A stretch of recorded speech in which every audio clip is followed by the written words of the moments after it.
बिरहा सुने वाले बाबूजी, हम श्वेता यादव अर्पण प्रतापगढ़ की माटी से आपके बीच में एक वीर रस का बिरहा प्रस्तुत बा बाबूजी।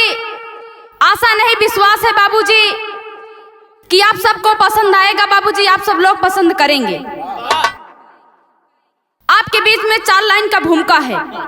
आइए मास्टर साहब।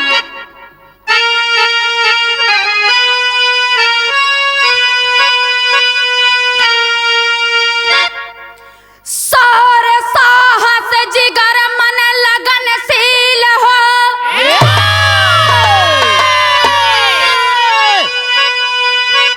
कामयाबी स्वयं ही कदम चूम लेती, जीवन से ही मौत, मौत जीवन से है।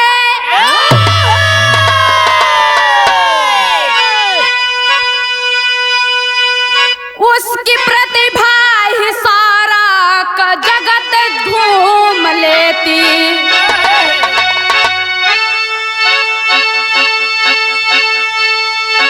यदि इरादा अटल जज्बा फौला देखा, राह आसान कर देती मंजिल निकट।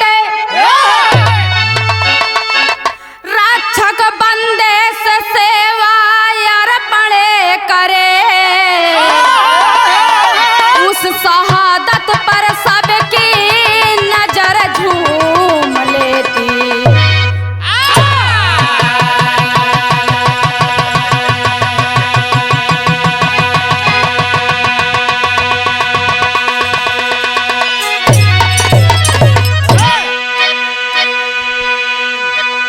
बिरहा सुने वाले बाबूजी, सच्चे मन से किसी भी कार्य को प्रति लगनशील होना चाहिए बाबूजी। मंजिल स्वयं ही मिल जाती है। जीवन है तो मरना है, फर्क इतना है बाबूजी, किसी के मरने पर कोई रोता है बाबूजी और किसी के मरने पर बाबूजी कोई हंसता है बाबूजी। बिरहा सुने वाले बाबूजी, फर्क इतना ही है। बिरहा सुने वाले बाबूजी, बिरहा में 1 लाइन का गजल है। क्या है मास्टर साहब?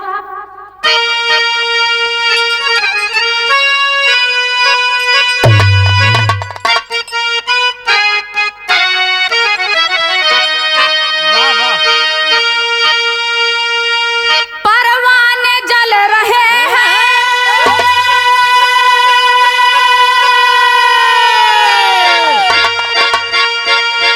परवाने जल रहे हैं, तेरे इश्क में तमाम जानम जरा इस आग में, जानम जरा इस आग में खुद को जला के दे। जानम जरा इस आग में खुद को जला के दे, जानम जरा इस आग में खुद को जला के दे, जानम जरा इस आग में।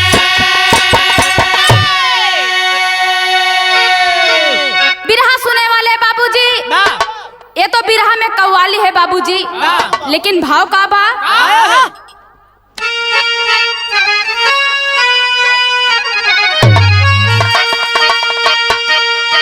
इतिहास के हर पन्नों पर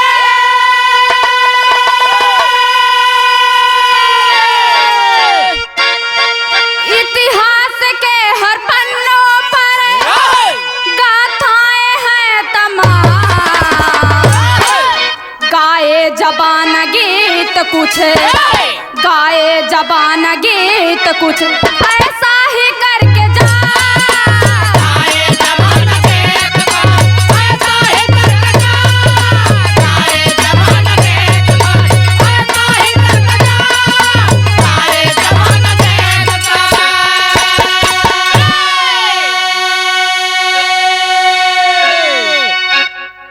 बिरहा सुने वाले बाबूजी, जन्म हुआ है तो कुछ ऐसा करके जाओ कि जमाना याद करे बाबूजी। लेकिन बिरहा बाबूजी, बिरहा में जौहरी का अंदाज है बाबूजी।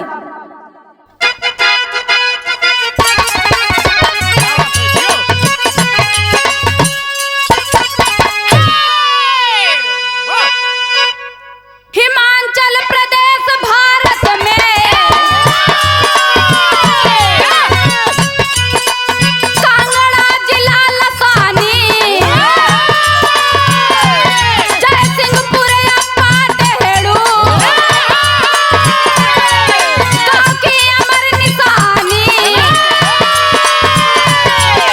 आशा रमेश दो प्राणी दो लाल हुए लासानी बेटी सरिता है सुंदर सुमित विवेक तूफानी घनघोर गरीबी घर में मजदूरी करके पाले अथक परिश्रम सेवा नाम स्कूल में डाले होनहार विवेक है लाला पास किया जब इंटर जाकर राइफल भर्ती मिली नौकरी मिस्टर फिजिकल में वह अव्वल सैनिक बड़ा जुझारा पैर कमांडो बनकर पीछे नहीं निहारा होनहार मलकवार का रहा दुलारा देशभक्त नाहर को है सत सत नमन हमारा।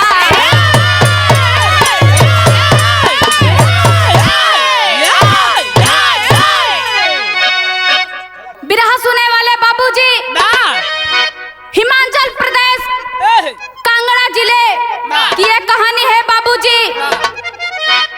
जयसिंहपुर पाटेड़ू गांव की रमेश और आशा दो प्राणी बाबूजी गरीबी में जीवन यापन कर रहे थे बाबूजी। रमेश के दो लड़के, लड़की का नाम सरिता था और लड़का का नाम विवेक था। बिरहा सुने वाले बाबूजी, गरीबी में विवेक इंटर तक पढ़ाई किए बाबूजी। पढ़ाई करके बाबूजी गरीबी में जैक राइफल्स में भर्ती हुए 2012 में। अथक परिश्रम से वह बिरहा सुने वाले बाबूजी मेहनत करके बाबूजी फौज में भर्ती हो गए बाबूजी। बिरहा सुने वाले बाबूजी एक लाइन का तर्ज लागल कैसे बाबूजी, आइए मास्टर साहब।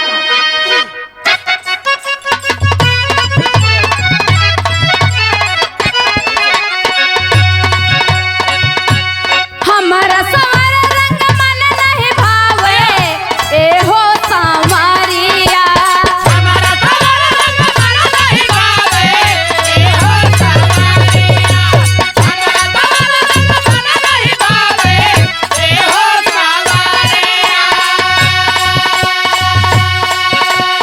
हमारा सवार रंग मन नहीं भावे ए हो सांवरिया दिलवा में जगह दे जा दिलवा में जगह दे जा कहकारी गोर करिया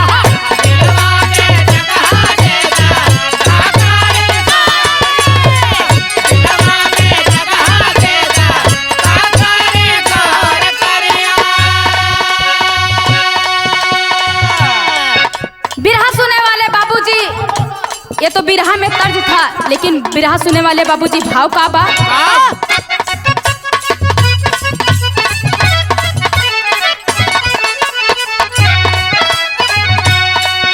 हमारा ही अरवा के तहिया बुझाइहा ए हो दुलारुआ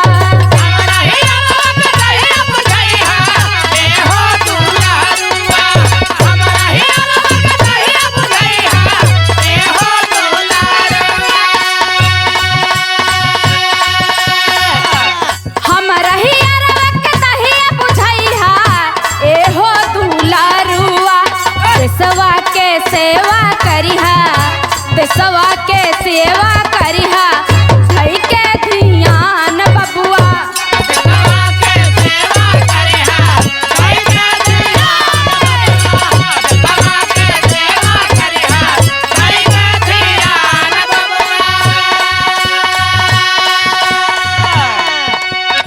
अपने गरीबिया के दिन ना भुलाइहा।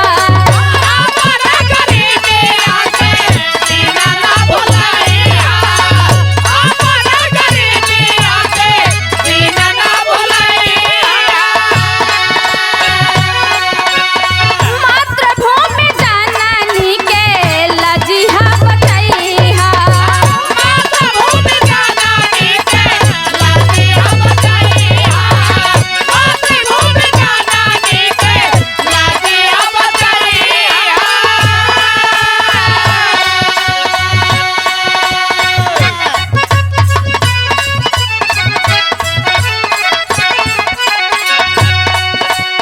झंडा तिरंगा के सनवा बढ़ाइहा।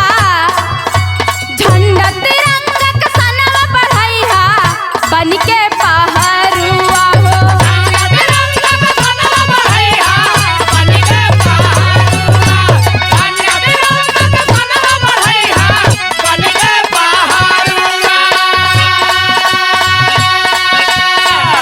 झंडा तिरंगा के सनवा बढ़ाइहा बन के पहरुआ हो। देशवा के सेवा करिहा। देशवा के सेवा करिहा धई के धियान बबुआ।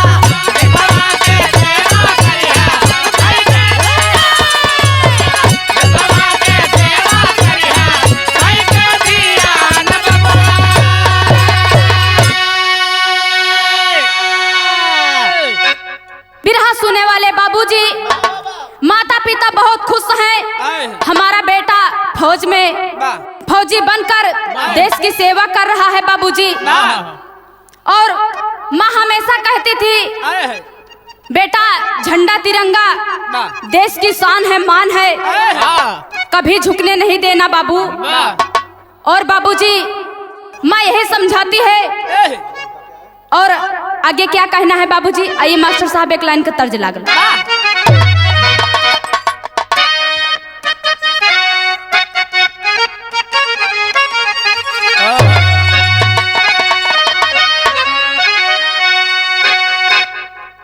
मन कर सिलवट पे लोढ़ा से कुछ दी जवानी रजऊ। मन कर सिलवट पे लोढ़ा से कुछ दी जवानी रजऊ। कवना सवत संगे काटा ताड़ा चानी लगा के मच्छरदानी।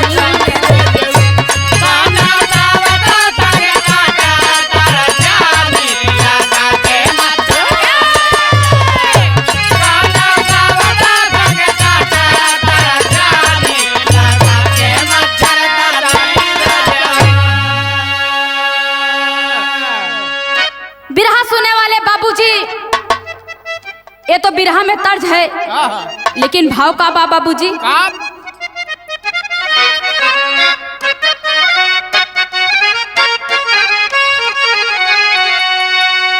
देख नहरू लड़का देखे आवला गाले रोज ही दुआरी बबुआ। विवेक सन्मुख भर ले हुकारी शादी की हुई तैयारी बबुआ।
शादी करने के लिए लड़की वाले रोज रोज आने लगे बाबूजी।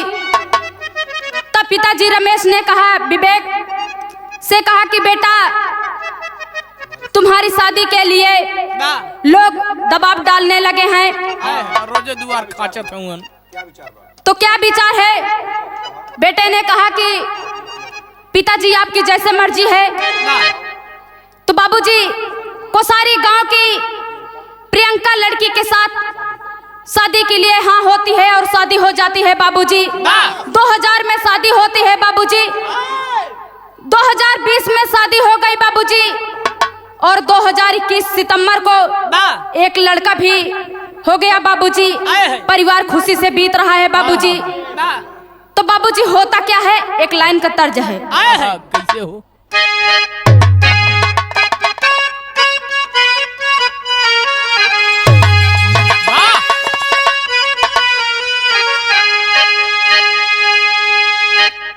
कहे तो से साजना, कहे तो से साजना, ई तोहरी सजनिया, पागे पागे लिए जाऊं तोहरी बलैया।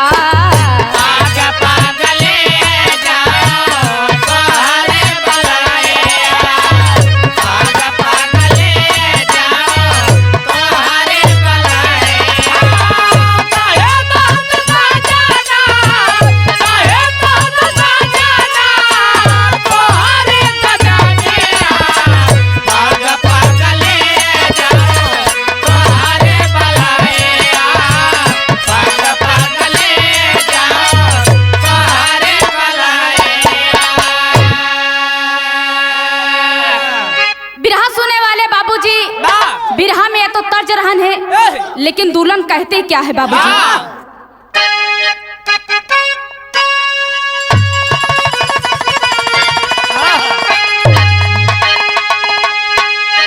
मान ले तो साजना,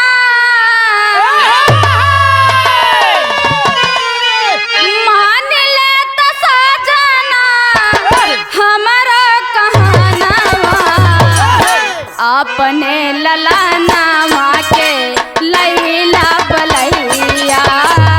अपने ललाना माँ के लैला बलैया, अपने ललाना माँ के लैला बलैया।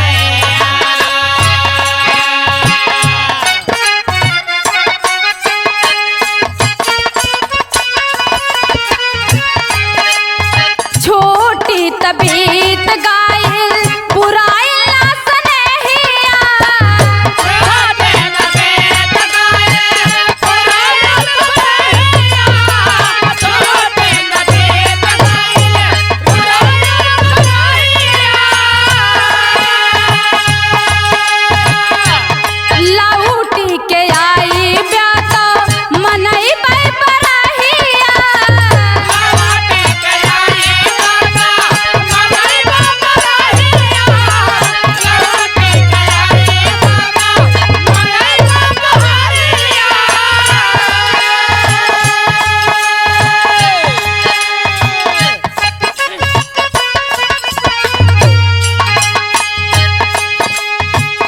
भूल मत जइहा सजना, भूल मत जइहा सजना, जन्म वाला दिनवा अपने ललाना माँ के लैला बलैया। अपने ललाना माँ के लैला बलैया, अपने ललाना माँ के लैला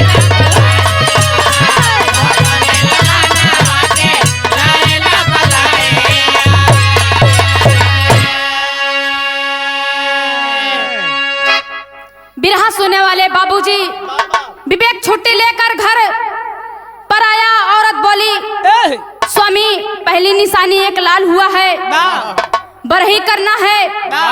विवेक कहा, समय नहीं है, अगले साल आऊंगा, जन्मदिन बहुत धूमधाम से मनाऊंगा, खुशी के साथ मनाऊंगा। यही कहकर फौजी चला जाता है। फिर होता क्या है बाबूजी?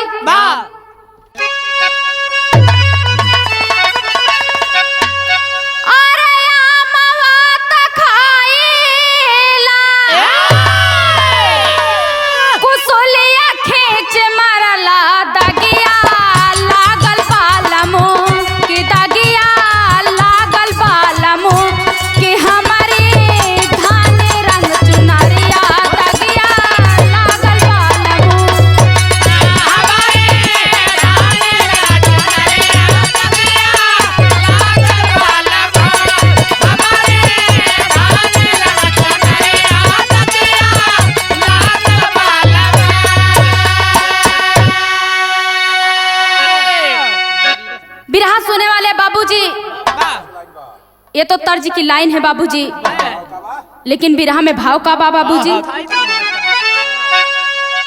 अरे नौकरी तकाइला, अरे नौकरी तकाइला, दर्दिया मन के बुझला हमारा फौजी साजना, रो फौजी साजना, फर्ज सदिया के निभैया हमारा फौजी साजना।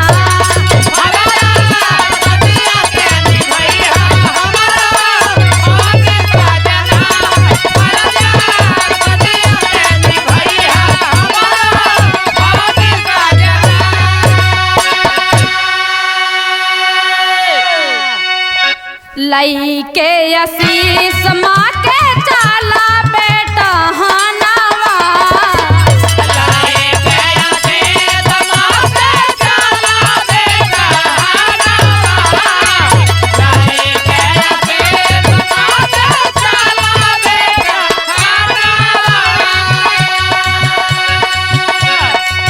CDS में सुरक्षा में तैनात भाजवानावा,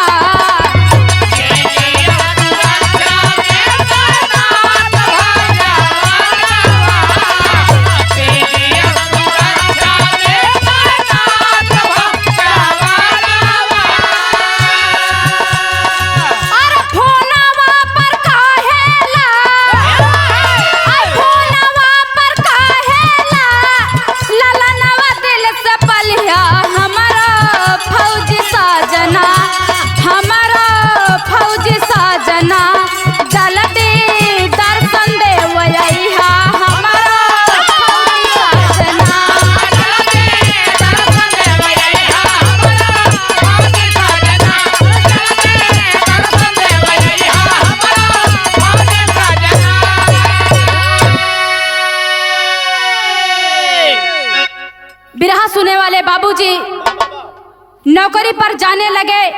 प्रियंका बोली, सैया हमरे दिल के दर्द जानत हुआ, जा लेकिन जल्दी अइहा।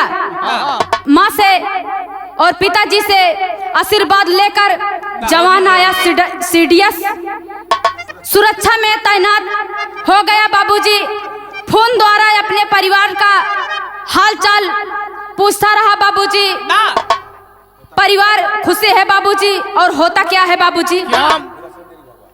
बिरहा में तेरी का भाव क्या है बाबूजी?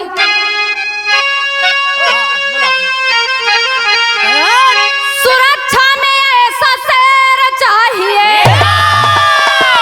दुश्मन को ढेर करे पल भर ना लगे देर।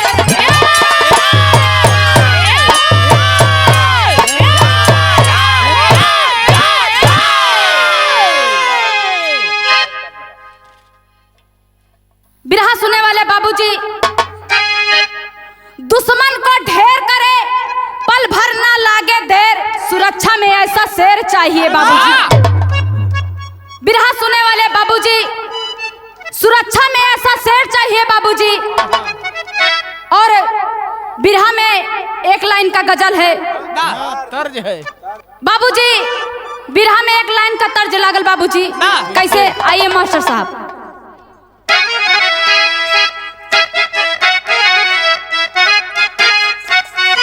वाह वाह। गाज भार के गुजारिया गजब कर हो,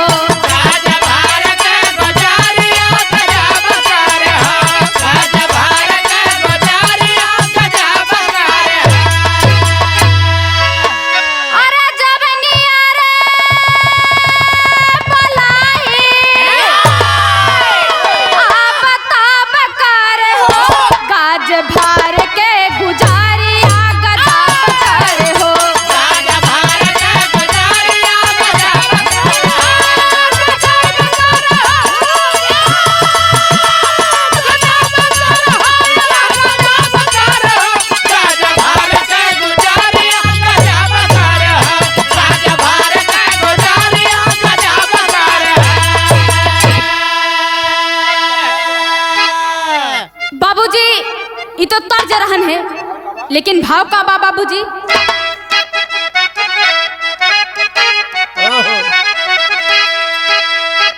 मुख गेश शिरडी यस का सम्मान होई है।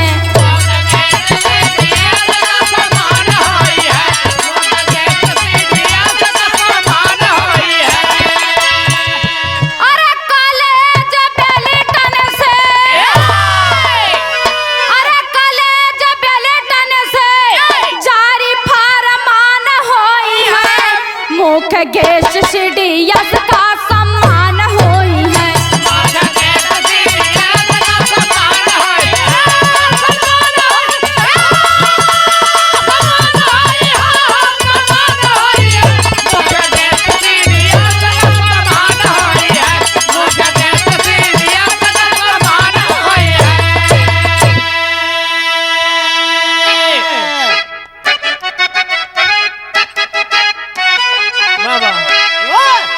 यमयाई से बेंटिन बिफाई बिमनवा,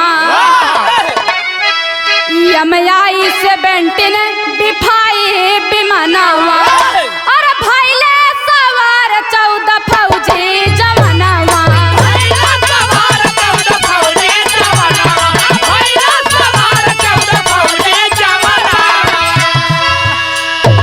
अरे 8 दिसंबर दिन, अरे 8 दिसंबर दिन दारिमान होई है। मुख गेश शिरडी यस का सम्मान होई है।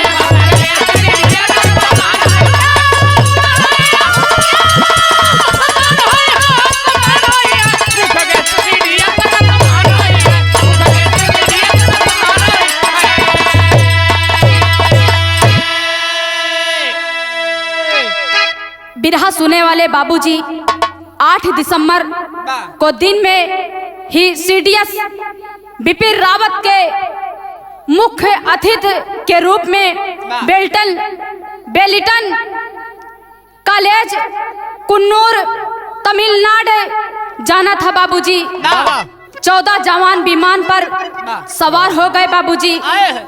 बिरहा सुने वाले बाबूजी नीलगिरी के पास विमान में तकनीकी गड़बड़ी के कारण आग लग गई। बिरहा सुने वाले बाबूजी 14 जवान आग में झुलसने लगे।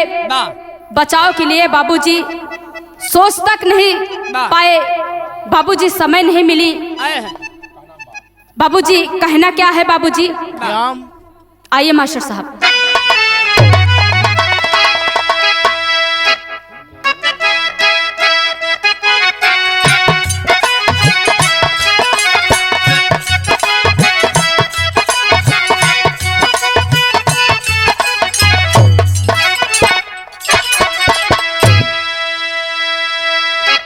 काल का हाल नाही जनई ना सानावा हो, जनई ना सानावा हो। बिदना के अजबई खेलावार जी,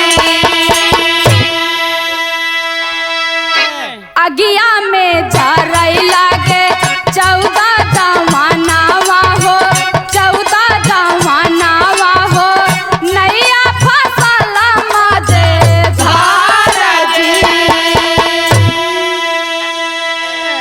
पेड़वा के ऊपर गिरा फौजी विमानावा हो, फौजी विमानावा हो। भाईल धमाका जोरेदार जी, तेरा शहीद भइले देश के रतनावा हो, देश के रतनावा हो। रोत बाटे सब परिवार जी।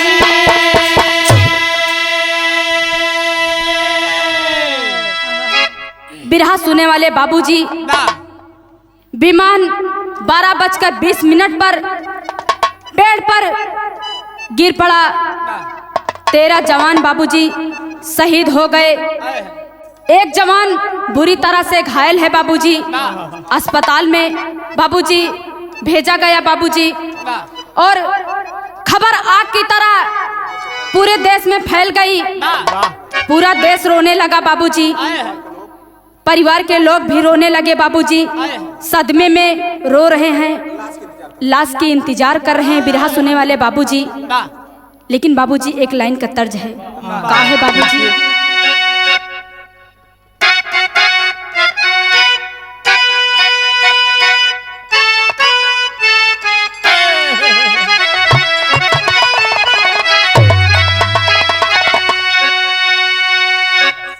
निमिया के पेड़ा जाने कटे हाय बाबा, निमिया चिरैया के बसे रहो।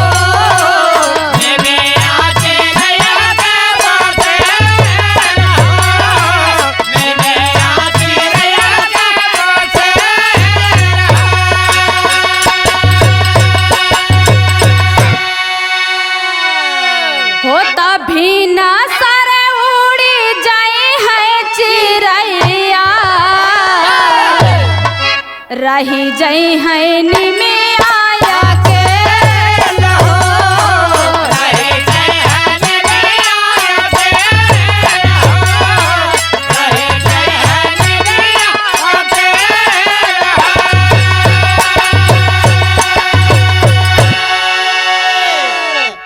बिरहा सुने वाले बाबूजी, बिरहा में तर्ज था बाबूजी, लेकिन भाव का बा बाबूजी?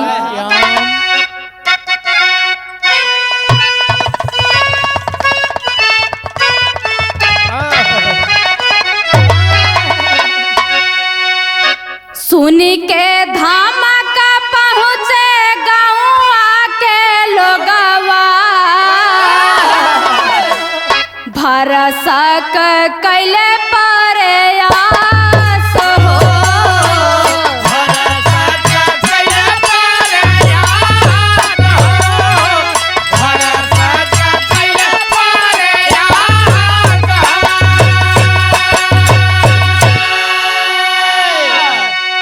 आगिया की तरह फैलल देश में खबरिया, घरवा के लोग आए उदास हो।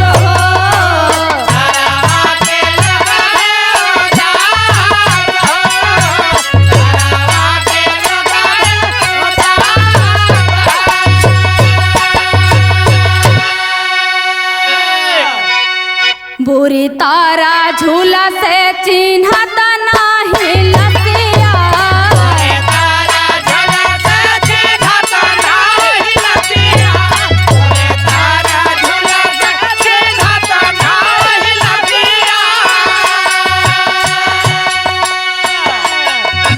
ने ये टेस्ट कारे रुकत नाही असिया,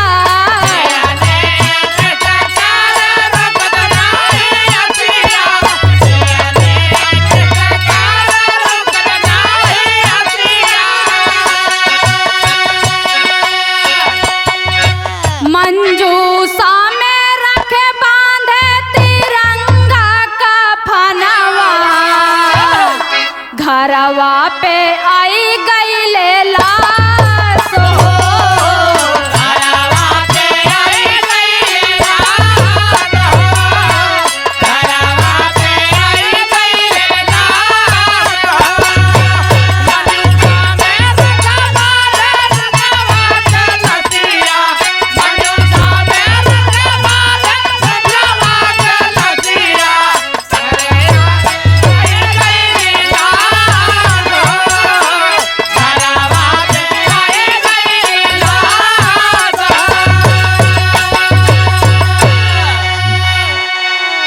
बाबू माई रोई रोई पीटाई का परवा, दुल्हन हो गईली बदहवास हो।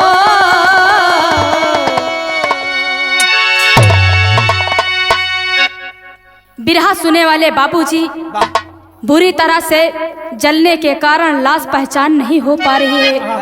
बाबूजी, सबके घर पर भेजा जाने लगा मंजूसे में तिरंगा कफन से लिपटी हुई लाश देखकर घर वाले माता पिता का रो रो कर बुरा हाल हो गया है बाबूजी। प्रियंका पति की लाश पर गिर गई और बेहोश हो गई बाबूजी। इतना गमगीन नजरा देखकर बाबूजी सब लोग वहां रो रहे हैं बाबूजी। और बाबूजी अल्लाह के भाव में क्या कहना है बाबूजी? हाँ काबा बाबूजी।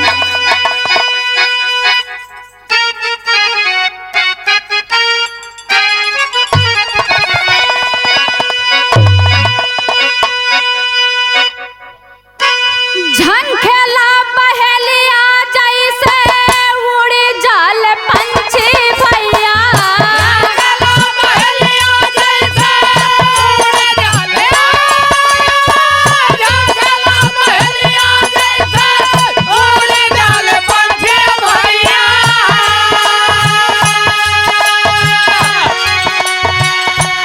झनखेला मलहवा पतवरिया टूटे जाए।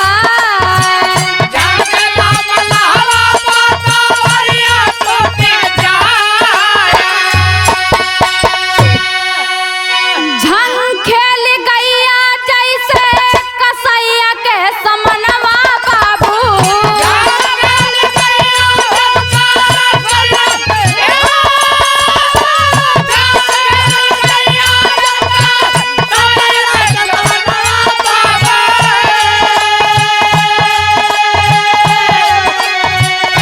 वैसे झंखनारिया जैसे अंधूरा धोवाए।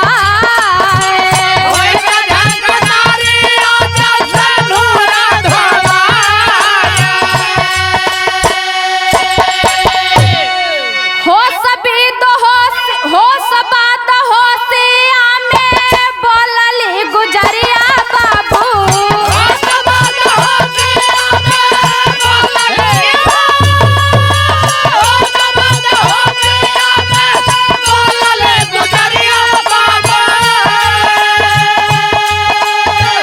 लासिया बे रोई देती छतिया पिहराए।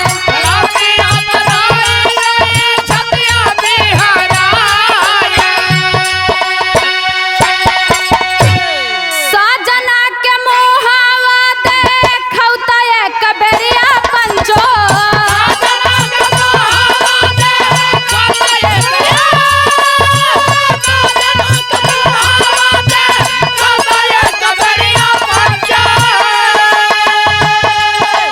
ले दया पाने हिया रावा में उनका बैठा।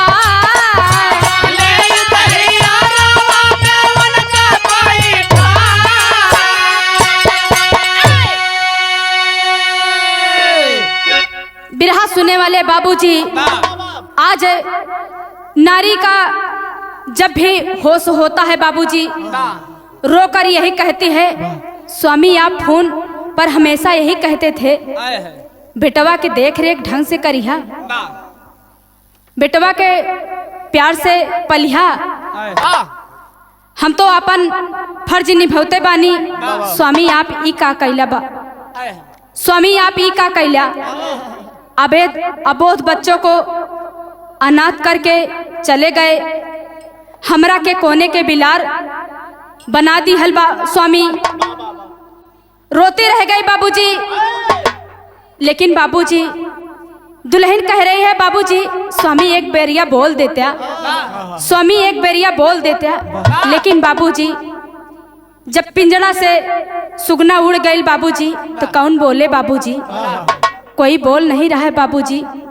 दुल्हन एक बात बहुत मार्मिक कही, और बाबूजी क्या कही, आइए मास्टर साहब।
16 दिसंबर वरुण सिंह भैले शहीद हो।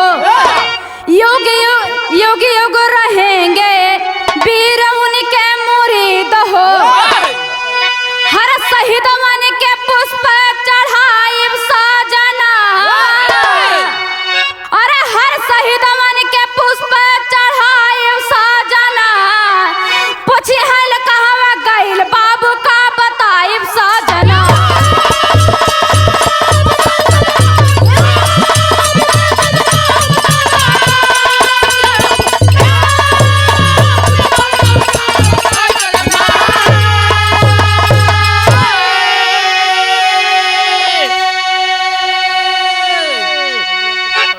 बिरहा सुने वाले बाबूजी, बिरहा सुने वाले बाबूजी, स्वामी हम हर दुख साहब हर दुख उठाई अपने लाल के पालन पोषण करत रहब। लेकिन स्वामी जब लाल पूछी हैं कि माई हमार बाबू कहाँ गए, माई हमार बाबू कहाँ गए, तो हम का बताई स्वामी, का जवाब देव स्वामी। यह बता दे हमका साथ साथ जीने मरने का कसम खाए थे और आज आप हमको छोड़कर चले गए, हमको अकेले कर गए। स्वामी यह कष्ट बा और कुछ कष्ट नहीं है।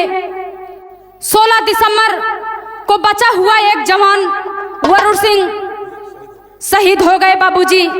बाबूजी हर शहीदों को कोट कोट नमन करती हूँ, दिल से श्रद्धा सुमन अर्पित करती हूँ। बिरहा सुने वाले बाबूजी आखिरी और अंतिम परिमाण में क्या कहना है बाबूजी।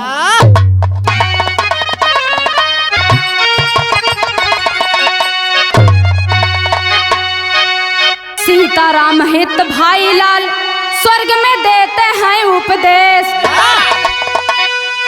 शंकर शोभनाथ विजय लिखना शहीदों का संदेश।